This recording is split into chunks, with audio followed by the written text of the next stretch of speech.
In midst of rising boycott calls, film certification body Censor Pathaan says need to change Besharam Rang. Asserts our culture and faith is glorious. Congress leader A.K. Antony's soft Hindutva remarks sparks debate in Kerala. BJP slams Antony, says Congress is the biggest anti-Hindu party that promotes minority communalism. Day after Congress alleges Rahul's security was breached, CRPF writes to Home Minister, says multiple violations by Rahul during the Delhi leg of Yatra. Congress asserts it was the Delhi police responsible for the breach of security. Why isn't the Delhi police answering? Trouble mounts for Shizan. Tunisha's friend makes sensational charges, says Shizan used to act in a fit of rage and hit Tunisha. Cops take Shizan to suicide spot, recover 10-inch long cloth from the set. Mumbai Special Court sends Chanda Kochar, her husband Deepika Kochar and Videocon Group founder Venugopal Dhut to 14-day judicial custody in the ICICI Videocon loan fraud case. In midst of soaring COVID cases in China, government makes RT-PCR test mandatory for flyers from China, Hong Kong, Japan, South Korea, Singapore and Thailand from the January 1st. This as centre steps up COVID readiness. Huge row erupts after Uzbekistan links child deaths to Indian cough syrup. Uzbekistan says 18 children died after medicine. India has launched a probe, expresses condolences to the family of victims. Extremely grave. This would be the second case, viewers, of death of children due to cough syrup abroad by Made in India medicine. Mega milestone test of India's BrahMos missile. Indian Air Force tests BrahMos at extended range. It is a big boost to its air attack capability. And Russia rains missiles on Ukraine in another wave of rocket attacks. Kyiv claims over 100 were unleashed across the country.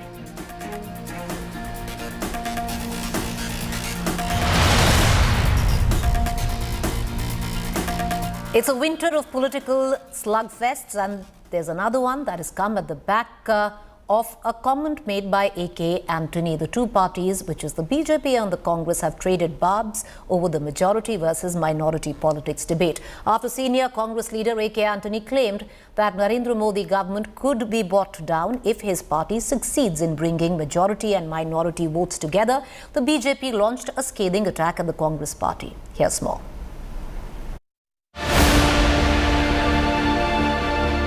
For 5 years now, Rahul Gandhi has made a pronounced and visible effort to amplify his Hindu identity. The effort aimed not just at crafting a distinct identity for the Congress's de facto boss, but also to shake off the stubborn reputation of the Congress as a minority-focused party. And the man who called out the Congress's confusion between the majority and minority communities has belled the cat again. ന്യൂനപക്ഷം മാത്രം പോരാ, Indian ജനങ്ങളിൽ ഭൂരിപക്ഷ സമുദായം ഹിന്ദുക്കളാണ്. After the 2014 debacle for the Congress party, A.K. Antony had famously blamed perceptions of the Congress as a Muslim-focused party for the disaster in the polls. The shape that Rahul-focused campaigns have taken since then suggest that the party was paying attention. From 2018's famous claim that Rahul was a Janeudhari Hindu, to his Kailash Yatra to the abode of Lord Shiv, to the sudden spate of temple hopping that's become part of Rahul's to-do list. But the fact that party veteran and former Union Minister Antony has felt the need to bring up his word of warning again is both significant as well as a hot potato. ഇവിടെ മുസ്ലിമിന് പള്ളിയിൽ പോകാം. ഹൈന്ദവ സുഹൃത്തുക്കൾ ആരെങ്കിലും അമ്പലത്തിൽ പോയാൽ, നെറ്റിയിൽ തിലകം ചാർത്തിയാൽ, ചന്ദനക്കുളിയിട്ടാൽ ഓളം തന്നെ അവർ മധു ഹിന്ദുത്വ സ്വീകരിക്കുന്ന ഒരു സമീപനം, ആ സമീപനം മോഡിയുടെ ഭരണം വീണ്ടും വരാൻ മാത്രമേ സഹായിക്കുകയുള്ളൂ. The appeasement politics of Congress party today has been called out by their own senior leader. But in 2014 also, when they lost elections, AK Antony report had come but no action was taken. Now it depends on the Congress if they will introspect or they will continue to walk the path of appeasement politics.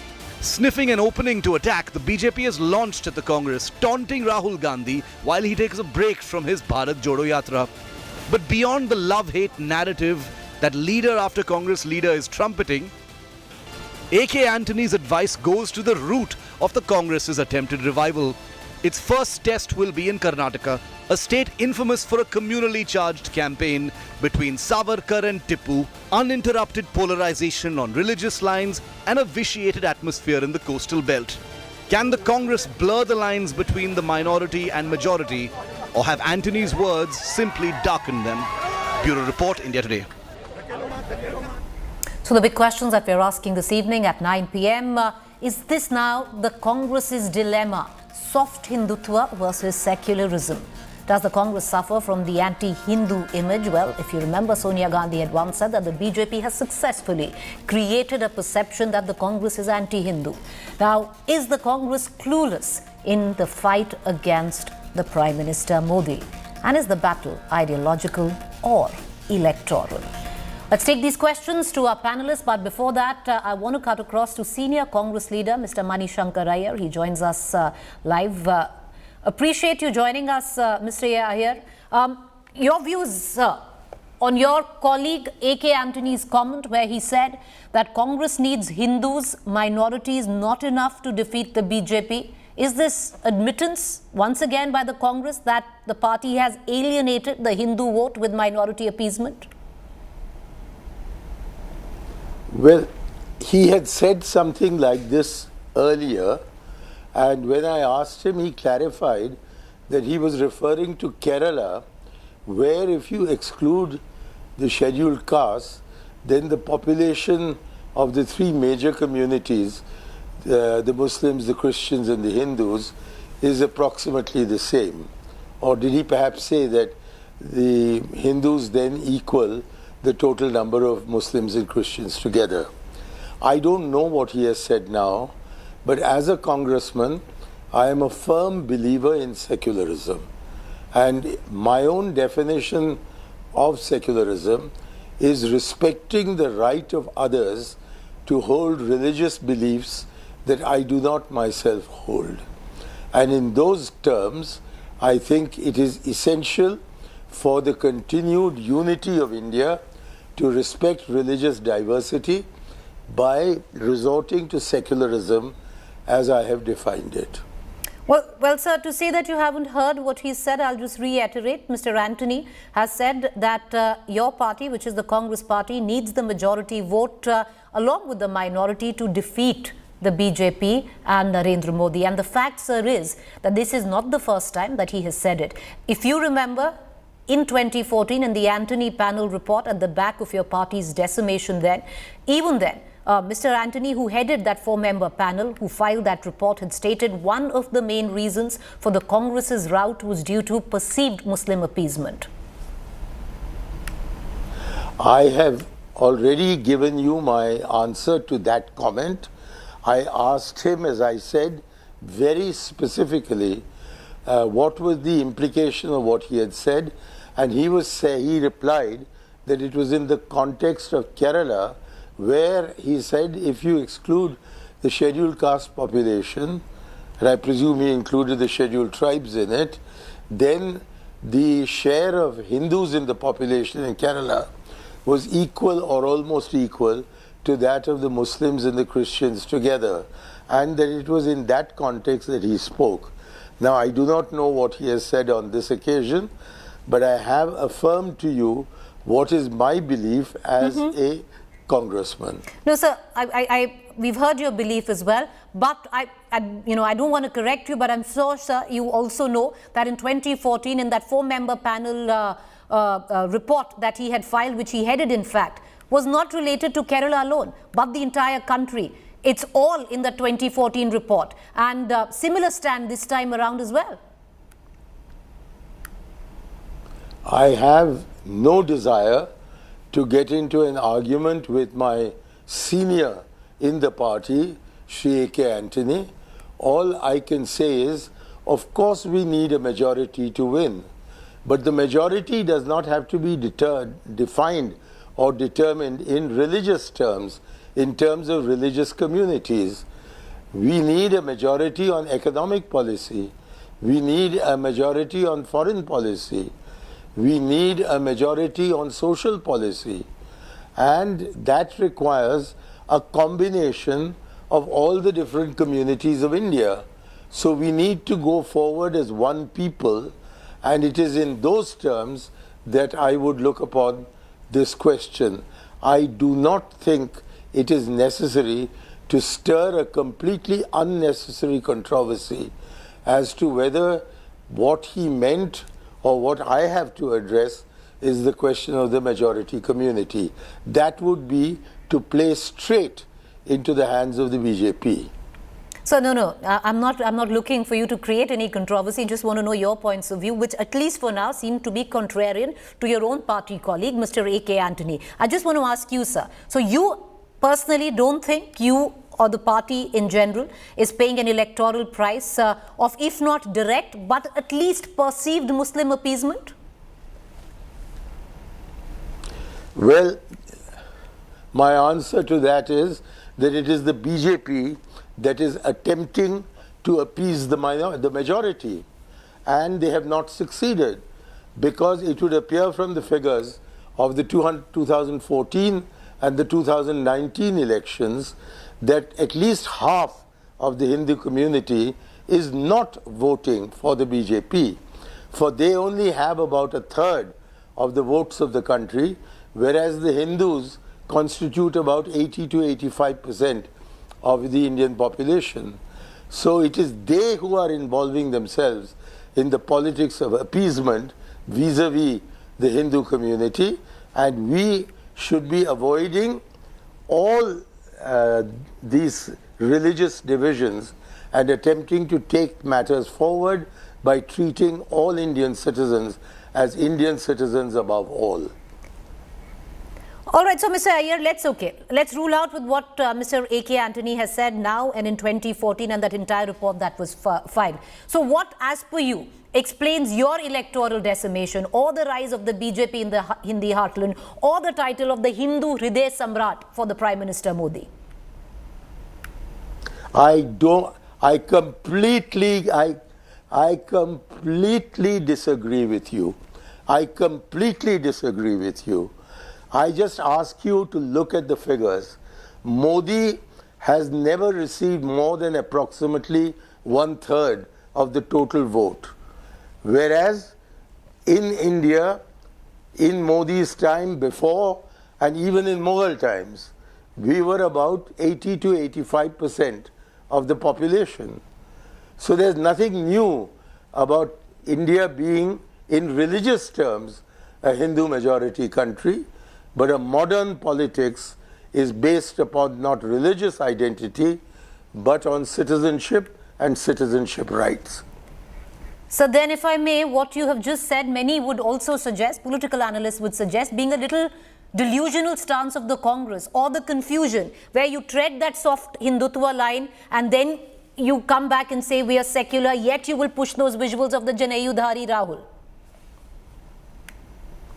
I do not disagree with Mr. Antony. I have already told you the clarification that he gave to me personally.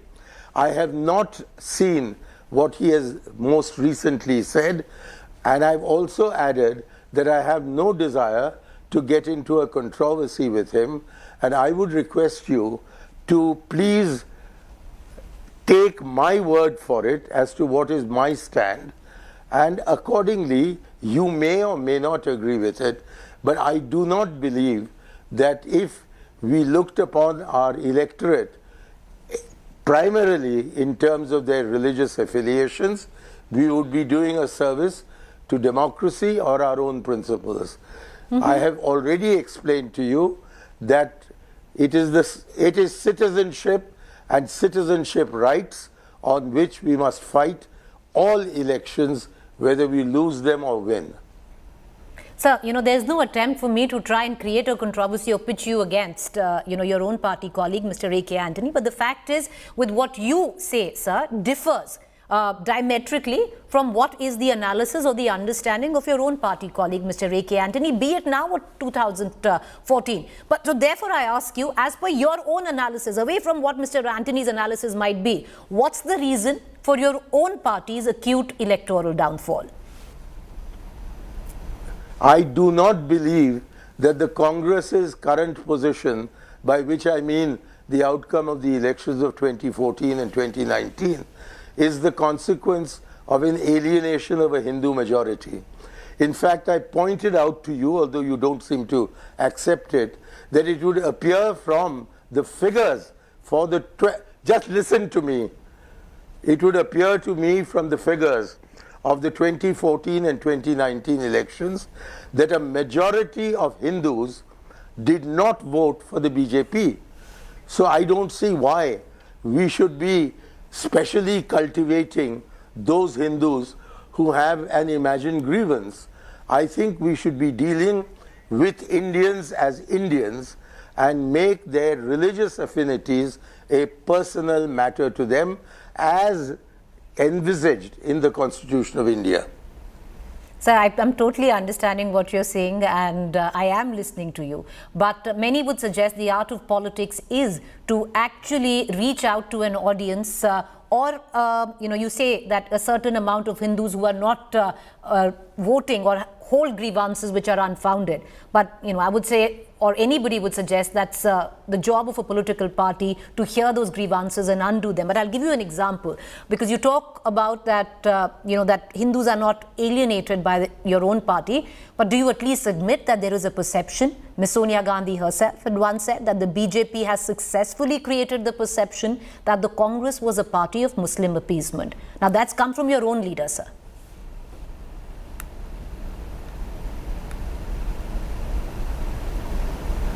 Well, obviously we're not anti. If we say that religion is a personal matter, it cannot amount to saying that we are anti-religion or that we are anti any particular religion or that we are anti-Hindu. That is a twist that is being given quite unnecessarily and quite in a motivated manner by the BJP, and I don't think we should fall into that trap. All right, so okay, you don't need to fall into that trap, but how do you get out of the trap that you're in? So as per you, you should, what should be your party's roadmap to, get out or rise from this electoral rut you find yourself in? I think in the years between 2012 and 2014, the second UPA government went into a kind of paralysis, largely because they were fighting back against a huge number of allegations that have simply not borne the test of legal investigation in the last decade or more. But at that time, the answers given by us were not satisfactory, and therefore there was a fall in the image of the party. I think through the first Modi government, that is between 2014 and 2019, the Congress was in a process of recovering from the shock and therefore did not do enough to rejuvenate itself. Now I find with the Bharat Jodo Yatra that there is a new spirit of hope that has been kindled in Congress hearts, and I expect that this will result in an aggressive Congress campaign in the last year of the current government, that is next year, 2013.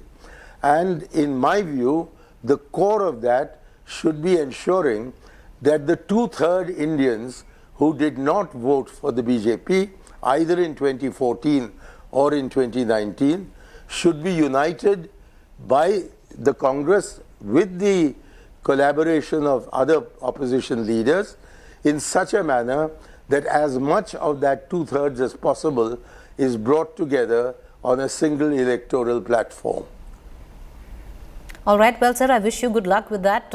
Appreciate you joining us. Also urge you not to be so angry with the likes of us the next time around. You have yourself a good new year. Thank you, Mr. Aiyar, for joining us. Well, that was Shankar Aiyar giving his roadmap where he says he doesn't quite agree with his own party person, his own colleague, Mr. A.K. Antony, but doesn't want to get into any controversy and his own personal point of view. Now, let's take the questions that we asked Mr. Shankar Aiyar to our panelists this evening. I have with me Shazia Ilmi, Bharatiya Janata Party spokesperson. I also have Sanjay Jha, political analyst, Rahul Srivastav, national affairs editor. Before I cut across to both Sanjay Jha and Shazia Ilmi, Rahul, I'd like to bring you in. Mr. Aiyar, they're fairly angry at being asked a few questions, but having said that, there seems to be still, Rahul, one part of the Congress which is still slightly delusional in the way they have performed at the hustings and the reason why which they have failed so miserably.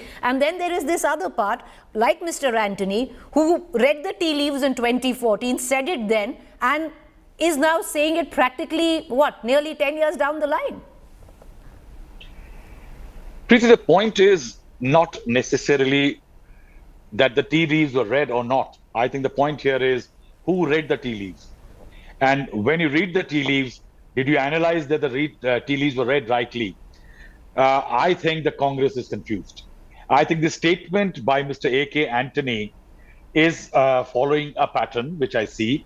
And as a chronicler of contemporary history, I will say, first, Rahul Gandhi goes to the Vajpayee Samadhi. And the Congress can't complain that media doesn't cover them. You have been giving them ample space for the last 4 days now. Now, first he goes to Vajpayee Samadhi, creates what is called a softer shade of Hindutva. Then he's equated to Ram by a Muslim leader, Mr. Salman Khurshid. Now a Christian is saying that we need to stop appeasement. It's virtual acceptance that there was some kind of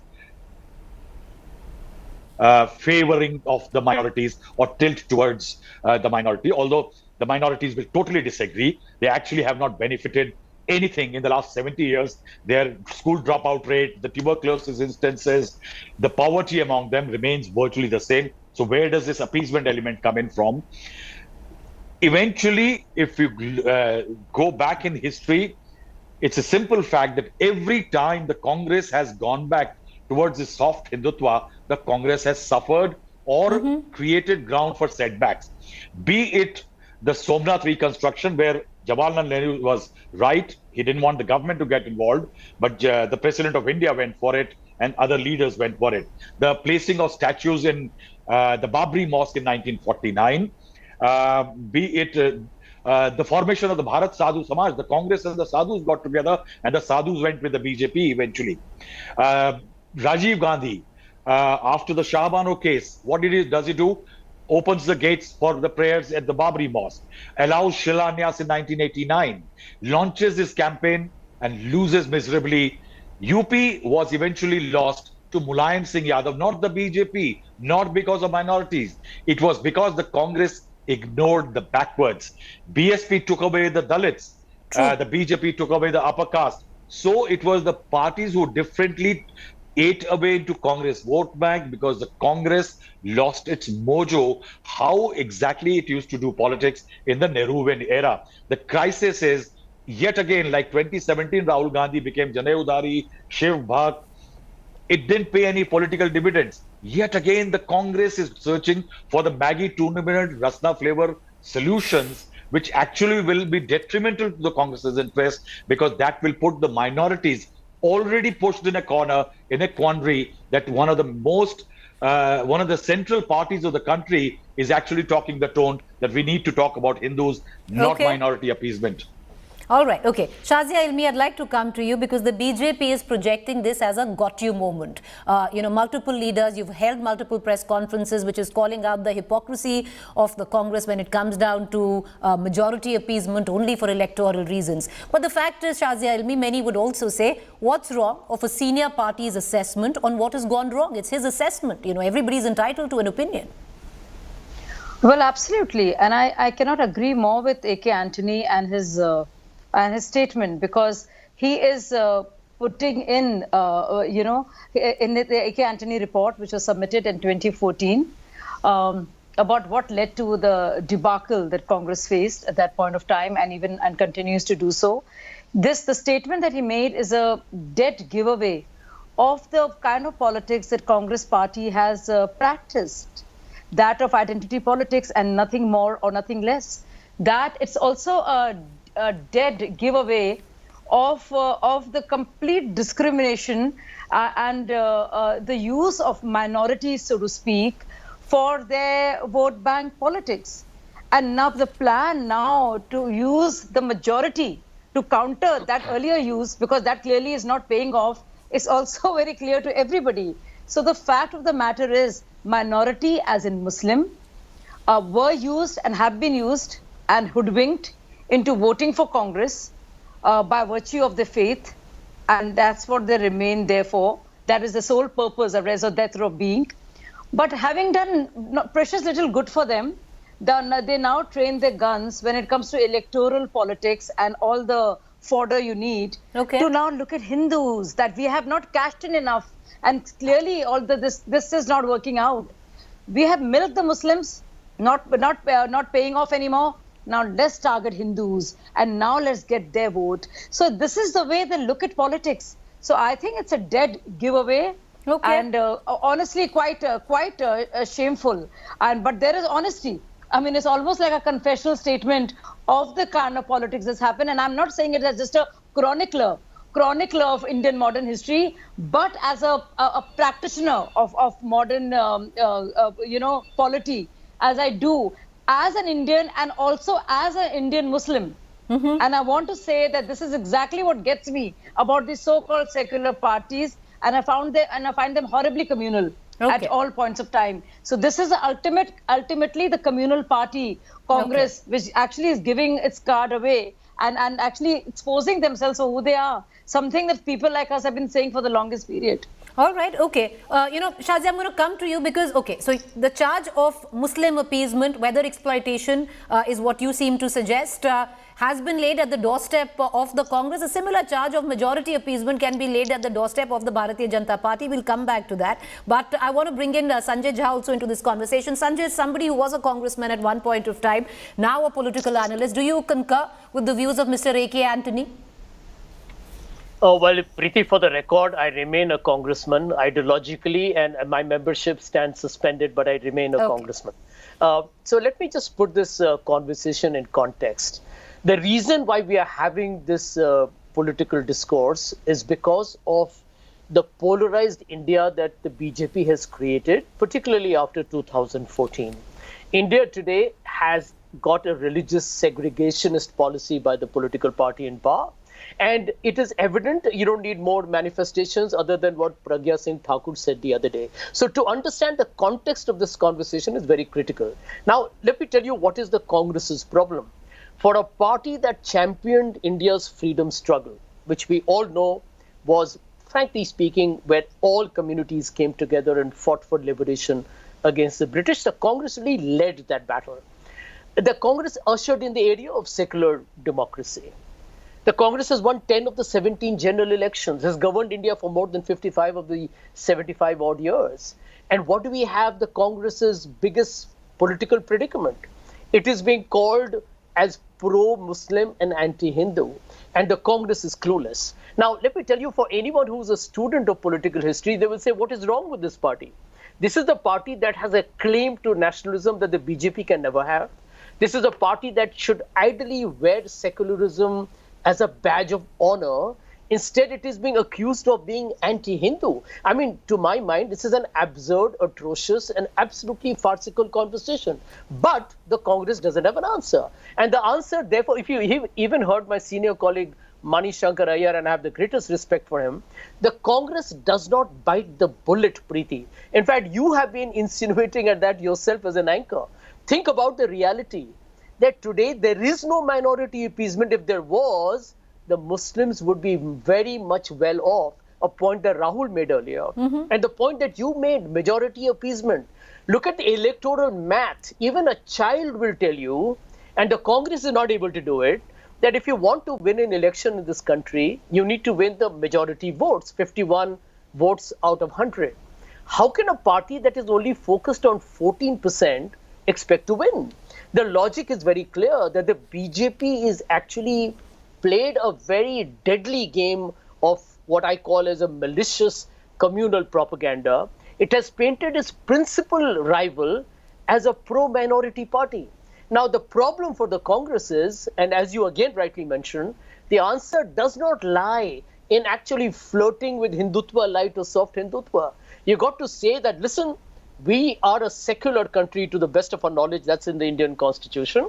And we are pro-Hindu, we are pro-Muslim, we are pro-Jews, we are pro-Sikhs, we are pro-Jains, we are pro-Parsis, we are pro-Christians. I mean, this is not a country where you can allow the BJP to run away with winning elections because they paint the principal party as being, very selective in its political targeting.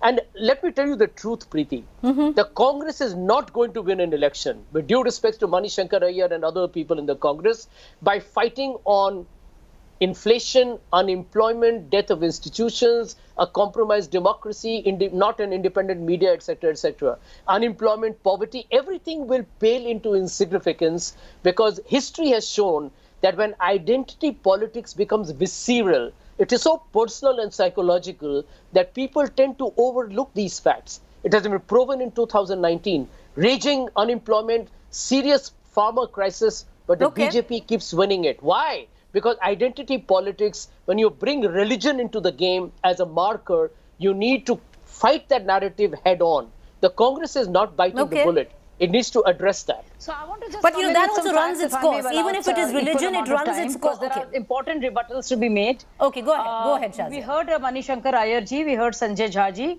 I would like to talk about religion being the marker. So let's just start off a little early in time about the Hindu Code Bill and how Jawaharlal Nehru played that. Let's go further in history and look at the death of institutions and talk about Indira Gandhi and what happened during her time. And of course, the identity politics also prevalent at that point of time. Let's come back to Rajiv Gandhi now. And actually, Rahul has already mentioned it, whether it's the Shah Bano case or opening of the locks of the padlocks of the Babri, of the Ramlala, the temple. And even later, succumbing to, All India Muslim Personal Law Board, to the complete vociferous opposition to the verdict on Ram Janambhoomi led by Kapil Sibal in court. And to various statements, whether it's Kamal Nath talking about we must get the minority votes to win elections, to Hamid Ansari Saab, the former vice president, saying that the human resources must be allocated mostly to the Muslims.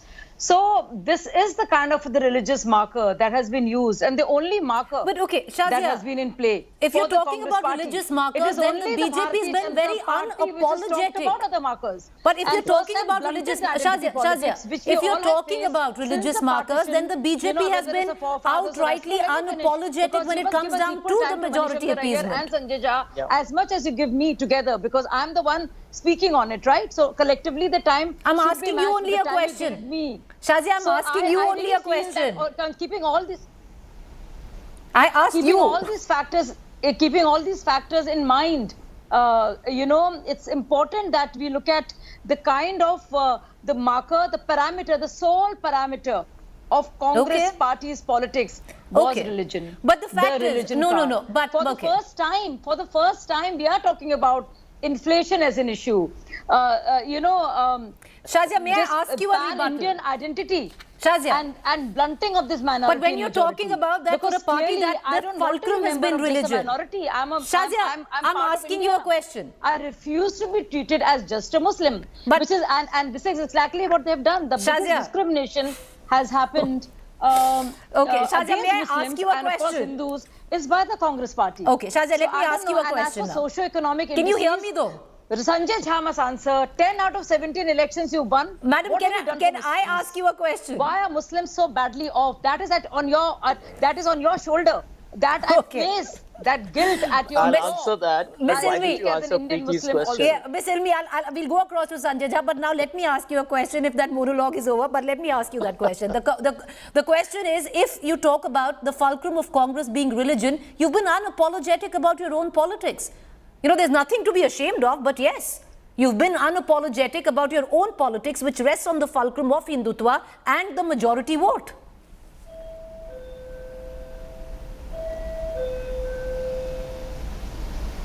Shahzad, could you hear me? Yes, I can hear you very well. So there is nothing to be apologetic for. Our manifesto says it all. I mean, we're very clear on why we practice what we preach. True. But to talk about secularism and use Muslims as bait, what kind of secularism is that? I mean, Okay. you know, clearly using Muslims as fodder and also doing so badly by them in terms of just providing anything. You know, of comfort for them in terms of education, microcredit schemes, basic sanitation, good old scholarships, which is needed, and looking the other way and just succumbing to Muslim clergy. Is that minority? Okay, but I am glad. Okay. That is so of the worst kind, which is actually done, which is done. Okay, so, you know, you made that point, Shahzad. I want to bring in Rahul Srivastava and Sanjay Jha back into this conversation very briefly. But Rahul Srivastava, the fact that Shahzad, you know, the fact that Shahzad Ilmi says that yes, we don't need to be apologetic about it. The BJP is very, very clear of where its politics actually stands vis-a-vis the Congress, which we spoke about right in the beginning, confused. To just become richer and fatter. Rahul Srivastava. Preeti, could you repeat the question? I couldn't. I'm just, Rahul, what I was saying was, with what, you know, what Shahzad also said, that unapologetic, where the BJP stands on the style, the mode of politics, many of its leaders have openly said we don't need the minority vote. You know, we have no need for the minority vote. They've been very, very clear. The Congress, contrary, very, very confused. Preeti, the problem is not whether the BJP has done what or the Congress has about the minority and majority. The issue is that every political party builds a political narrative, has a political thought, has a political philosophy, and has a political plan. Now it executes it and it makes to the voter very clear where it stands on each issue as it evolves or as it creates. In that, the Congress's problem is the Congress doesn't know where it stands. Then the basics, I think that Congress, as I've been saying, needs to get a new drawing board. It does not know where to begin. The problem is that if you go back to the 2014 report by Mr. A.K. Antony and 3 other people submitted to Sonia Gandhi, totally absolved Sonia Gandhi, Rahul Gandhi and Manmohan Singh of anything to do with the loss. Now, was it true? Mr. Shankar Aiyar said there was a virtual paralysis or a picture created, perception created like that. Why did you do that? You did it because you wanted to shield your leaders. You don't have leaders today across the country. You have bright people who are outside on the fringes of the party. I will not take names. Then there are, where are you creating new leaders who will propagate the party? Even after 2019, Rahul Gandhi resigned because he wanted old out, new in. Where are the new leaders? New leaders are now in the BJP, most of them. The crisis is that the Congress doesn't know where to begin, and it keeps trying to find this template and wants to stick them. Mr. Jha, you wanted to come in for that won't work. Mr. Jha, you wanted to come in for closing comments very quickly, sir. I'm running out of time on this debate. Yeah, sure. Preeti, I think Rahul is absolutely right that the Congress needs an ideological clarity. I mean, you're actually up on a battle against a party that is unambiguous. It is absolutely barefaced, communal. And, you know, Shahzad Ilmi can talk till the cows come home, but we all know that there's not a single Muslim member of parliament today. And Muslims constitute 14% of India. Shahzad is unapologetic about it. You know, the BJP stands for what it is. Absolutely. Exactly my point. That the Congress party needs to today stand up and proudly say that we are secular and we are going to make India secular. You know, you can't fight and beat the BJP in an election trying to imitate their extremely pathetic politics. I think you will make the minority so insecure. And actually, I wonder how difficult it is to be a minority in our country where you have a Pragya Singh Thakur making statements on weaponizing people with knives, and where at a call for genocide of Muslims, and the Prime Minister does not say a word. even Bilkis Banu's rapist. I'm going to give, because it's a weird situation. All right, I will give Shazia. You want to come in because to do something about it. Okay, Shazia, you want to come in for a quick rebuttal? Preeti, this is I'm so happy about this discussion because I've been able to express myself. So minorities being insecure. I mean, is that the only marker or the parameter that Congress will keep using? I mean, what have they done about minorities becoming secure in terms of providing the very basic form of governance, except for using the religion? So using your votaries or constituents of a certain faith only by virtue of the religion and keeping them ignorant constantly and of what is going on and not providing anything for them, which is suggested and very visible in the Rajendra Sachar committee report, which shows how badly Muslims were treated. So my question to the Congress is, I don't know who you want to be with. You want to hop over to the Hindus now. You were using Muslims so far. I mean, you'll have to rediscover more other markers, development, with that, pan-India identity, instead of just playing this with that, I need to bow to this debate, but I would reckon, for the Congress, the battle is going to be as ideological as it is electoral. And Trust India Today to get you the latest. I want to quickly shift focus, thanking all our panelists there, on the other big developing story. Strange viewers, the controversy over SRK, Deepika's Besharam Rang song rages on. And why I say strange, the censor board has now waded in again after clearing the song with a sanskari stand. In a statement to India Today, the censor board chief Prasun Joshi has said the film certification body has now come back to suggest changes in Pathaan that had already cleared the censor board earlier, including the songs. The big question then, has the censor board surrendered?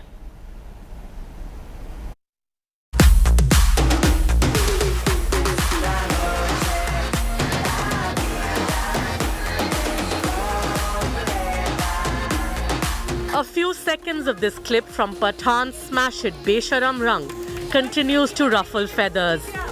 Deepika Padukone and Shah Rukh's sizzling chemistry may have set the screens on fire, but the orange bikini has become too hot to handle for some. Besharam Rang, which dropped 2 weeks ago, has garnered over 140 million views. However, the censor board has now suggested some changes. In a statement to India Today, Censor Board Chairperson Prasun Joshi said that the CBFC has guided the makers of Pathaan to implement changes in the film, including songs, and submit the revised version ahead of its theatrical release. Not just that, Prasun Joshi has also said, while the process is getting duly followed and implemented, I must reiterate that our culture and faith is glorious, intricate and nuanced, and we have to be careful that it does not get defined by trivia which takes the focus away from the real and the true. The suggested sanskari snip and the sermon by the censor board chief is being lauded by the right wing. Sensor board का जो निर्णय आया है वो सराहनीय है। बहुसंख्यक वर्ग की भावनाओं को आहत करने वाला एक कुत्सित प्रयास है। फिल्म सेंसर बोर्ड द्वारा कुछ पॉजिटिव टिप्पणी किए जाना ठीक तो है, लेकिन इस फिल्म के अंदर कुछ भी इस तरह का हुआ तो इसके सुधी दर्शक अच्छी तरह जानते हैं कि ऐसे बॉलीवुड के भाईजान के साथ उनकी बनाई हुई फिल्म के साथ क्या करना। The controversy over the song was triggered after some sections claimed that the color saffron was being referred to as Besharam Rang, and that a color that's considered pious by Hindus can't be worn as a bikini. The objections had triggered the usual boycott calls online. Unfazed by the row, superstar Shah Rukh spoke about the narrowness driving social media. The collective narrative of our times is shaped by social media. And contrary to the belief that the spread of social media will affect cinema negatively, I believe cinema has an even more important role to play now. Social media is often driven by a certain narrowness of view. Amitabh Bachchan too took a stand for free speech. Questions are being raised on civil liberties and freedom of expression. The advent of the angry young man of the 70s and 80s, viewed against the frustration of countless unemployed youth, to the current brand of historicals couched in fictionalized jingoism. For some time now, Bollywood has been facing the wrath of the boycott brigade. While top stars have stood up to say enough is enough, has the censor board, by suggesting changes in Pathaan songs, bowed down to the fringe. Bureau Report, India Today.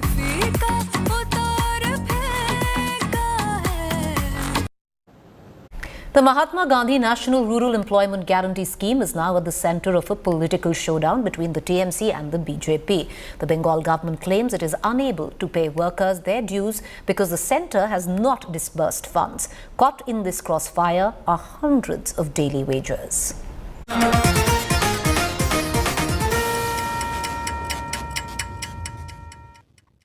The Mahatma Gandhi National Rural Employment Guarantee Scheme, a welfare measure aimed at giving the poor households at least 100 days of work and minimum wages every year, now at the center of a political showdown between the Trinamool Congress and the BJP.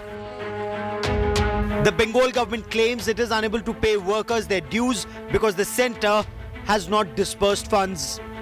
Caught in the crossfire are hundreds of daily wagers. Rabia Bibi and her family live in Chakmarinda village in South 24 Parganas. Her husband Mukhtar Khan worked under the Narega between 2018 and 19. The family claims they have still not been paid their dues. Mukhtar now sells vegetables to make both ends meet.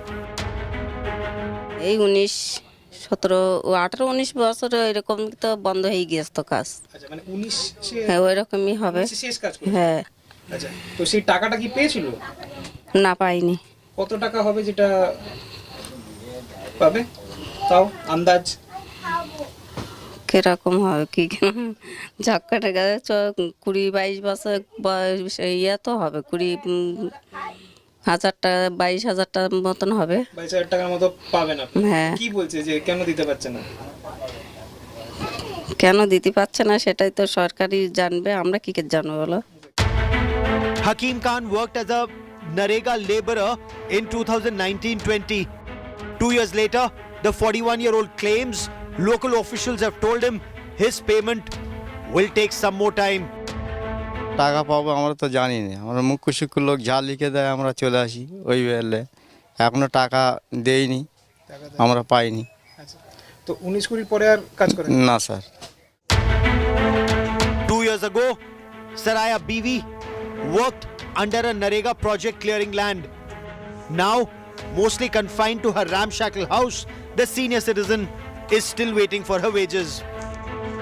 এই বুদে 2 বছর 1.5 বছর সেই টাকা পেয়েছিলেন না একটা পাইনি টাকা পাননি না তো তাহলে আপনার ঘর সংসার চলছে কি করে এই ভিগে সেই চিনতে ঝাক করে আমি চালাই আর এই যখন যেখানে যাচ্ছি বাচ্চি পাড়া ঘাট করি আচ্ছা তো ওই টাকাটা ওটা কত টাকা হতে পারে যেটা আপনি পাবেন 40,000 There has been a new development wherein the answer to a question by a Trinamool Congress MP by the union minister stated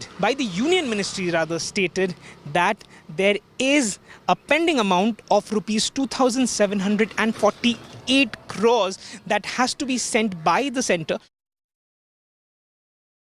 आप एक सवाल का जवाब दीजिए मुझे कि रोज सुबह अगर माँ आपको मार्केट बाजार करने के लिए अगर आपको पैसा देते हैं तो उसका बाजार का हिसाब भी मांगते हैं अगर 2 दिन अपने बाजार का हिसाब में गलत करते हो या नहीं देते हो तो माँ भी आपको तीसरा दिन बाजार में नहीं भेजेंगे अब ये सरकार कोई हिसाब भी सही से नहीं दे पा रहा है और हिसाब दे भी नहीं रहा है Government of West Bengal is supposed to get a huge amount from Government of India, but just because of vendetta politics and stepmotherly attitude towards Government of West Bengal, as it is being run by the Trinamool government, as it is being run by Madam Mamata Banerjee, our Government of India is doing injustice to our Government of West Bengal, and that's why we are suffering. One of the charges leveled by the BJP in Bengal is diversion of these funds. The centre has now decided to make attendance of 100 days mandatory through an app to weed out ghost workers. The new system will begin from the 1st of January, but the concerns of workers like Saira remain unaddressed. With Suryagni Roy, Bureau Report, India Today. With that, viewers, I'm going to go into a quick break. To stay with us on the other side is our Good News Today story, and it comes from Chhattisgarh.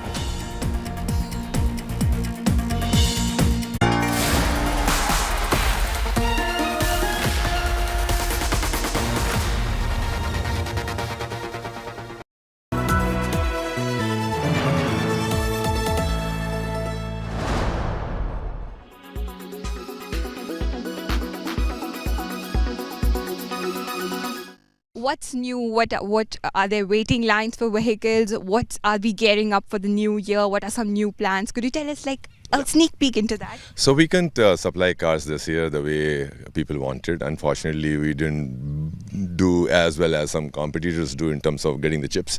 But now our supplies are getting improved. So, so hopefully next year should be a great year for us. We're looking forward to crossing 100,000 vehicle sales. And we are launching another EV in April, so that's interesting.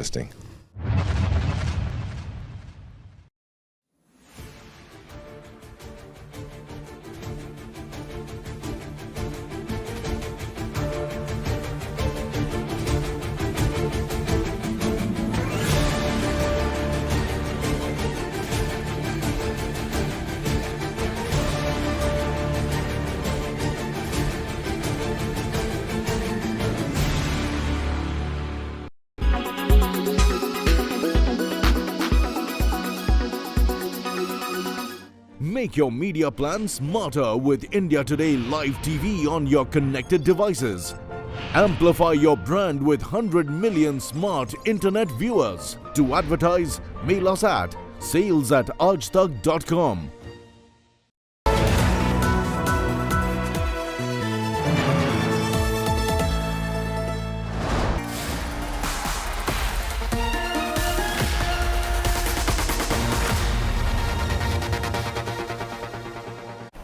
The United States continues to struggle to stand a dangerous winter storm. At least 65 people have died as a result of the extreme weather conditions. Continuous warnings have been given by the authorities.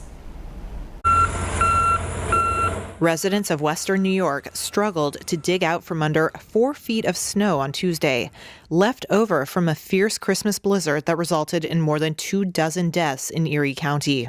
New York State's second largest city of Buffalo was ground zero for what the governor has called an epic, once-in-a-lifetime weather disaster. And the region is not yet in the clear. Please, you heard the mayor beg, I'm begging. Stay home. Erie County's chief executive, Mark Poloncarz, on Tuesday said the roads are treacherous and the driving ban was still in effect for the city of Buffalo. Some motorists ignored the ban, but personnel are on the way to help enforce it and help clear the roads of snow.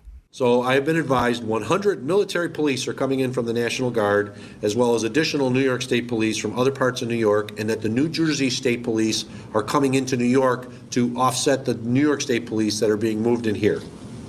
Because people just are ignoring the driving ban. It is a 2-day operation to create one open lane for every street in the city of Buffalo to fully restore emergency response. Many roadways remained littered with cars, buses, ambulances, tow trucks, and even plows buried beneath towering drifts. Authorities deployed high-lift tractors as hospital transports, but that comes with its own set of risks. People are walking right around these giant dump trucks and these giant high lifts. And I know you got to get to the grocery store. I understand that. But be careful when you're out there. Be very careful when you're out there if you're walking along the roads where this emergency equipment is, because they may not be able to see you. U.S. President Joe Biden issued a federal emergency declaration for the state of New York on Monday night, authorizing government assistance to bolster recovery efforts. Though Tuesday remained cold in Erie County, with a high of just 28 degrees, Poloncarz said warmer weather is on the way. We expect rain and 50-degree temperatures over 2 days, so we're going to have potentially a rapid melt. Flooding would bring a whole new set of challenges to the area, still grappling with the winter storm's wrath. And here's our good news today. A few street vendors in Chhattisgarh have come together for a noble cause. They fund weddings of specially abled people using their meager savings. Here's more. Being kind doesn't cost a thing. And these chaat and chai vendors in Raipur are here to prove it. With a meager monthly earning from the shop, barely enough to fill own bellies, they help specially abled people by funding their weddings. For Ram Sahu, the idea stemmed from being raised by a challenged mother. जो विकलांग होते हैं उनके बहुत कम लोग सुनते हैं, जिससे दर दर की ठोकरें खाना पड़ता है। तो जब हम बड़े हुए धीरे धीरे करके, तो जब कुछ काम धाम किए तो अपने को लगा कि थोड़ा सा महसूस तो करें कि भाई माँ तो जो बताई वो बताई, लेकिन खुद तो महसूस करें। अब उनको शादी ब्याह भाई जाहिर सी बात है, मनुष्य तन पाए हैं तो उनको भी एक जीवन साथी की आवश्यकता है। This initiative that began in 2013 has more than 100 beneficiaries across Chhattisgarh. Bharti and Bhojraj Sahu are one such couple who now contribute to this cause. मैं और मेरे पति मिलकर हर एक छोटे चीज़ को हर दिव्यांग भाई बहन को पहुंचाने की कोशिश करूंगी। जितने भी मेरे आवाज़ को सुन रहे होंगे भाई बहन या शासन, उन सबको मैं अनुरोध करूंगी कि हमारे दिव्यांग साथियों को जितना हो सके शासन का भरपूर लाभ दे और उन सब का आर्थिक स्थिति को सुधारने की अनुरोध करूंगी। The act of kindness, where the givers and takers both are from economic weaker sections, is not an easy task for them. From looking after their own needs to helping people out there, this inspiring story has certainly taught all of us that if you can be anything, choose to be kind. Bureau Report, India Today. With that, it's a wrap on News Today. We'll see you tomorrow. You have a fabulous evening ahead. Thank you for watching.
Make your media plan smarter with India Today Live TV on your connected devices.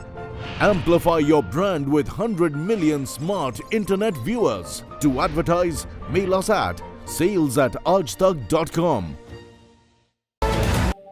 Co-powered by SABIC, chemistry that matters. Co-powered by ArcelorMittal Nippon Steel India. Co-powered by Samsonite, tested like Samsonite. LIC, हर पल आपके साथ. Raymond Techno, unrestrict yourself. Tata Punch, vibes with you.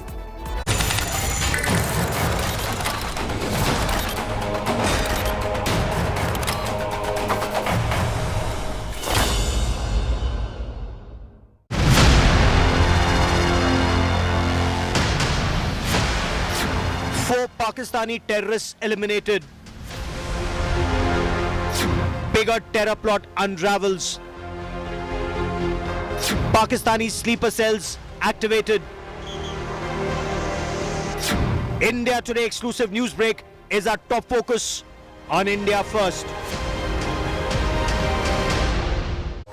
Hello and welcome, you watching India First. I'm Gaurav Sawant. Union Home Minister Amit Shah has directed the internal security agencies to ensure that the terror-enabling ecosystem is neutralized. 4 suspected Pakistani Jaish-e-Mohammed terrorists were killed in a chance encounter on the Jammu-Srinagar highway, and 7 AK series assault rifles, 1 M4 rifle and other warlike stores were recovered. But 3 years after the abrogation of Article 370, the fact that 4 Pakistani terrorists, at least 4 Pakistani terrorists, were hidden in a truck and were being taken to Kashmir indicates that despite multi-agency efforts for over 3 years, the tentacles of terror remain deeply entrenched. Sunilji Bhatt with our top story. Images of this truck on fire on the Jammu-Srinagar highway may have prevented a major terror strike in Jammu and Kashmir ahead of Republic Day on 26th of January. Police were on a state of alert ahead of New Year's Eve and Republic Day. Several checkpoints or nakas had been set up along the highway to check for suspicious movement. Police noticed a truck moving suspiciously. Usually trucks for Srinagar leave Jammu in the afternoon, but this truck was spotted early in the morning. The truck was spotted at a checkpoint. The driver said that he wanted to ease himself and ran into the forest.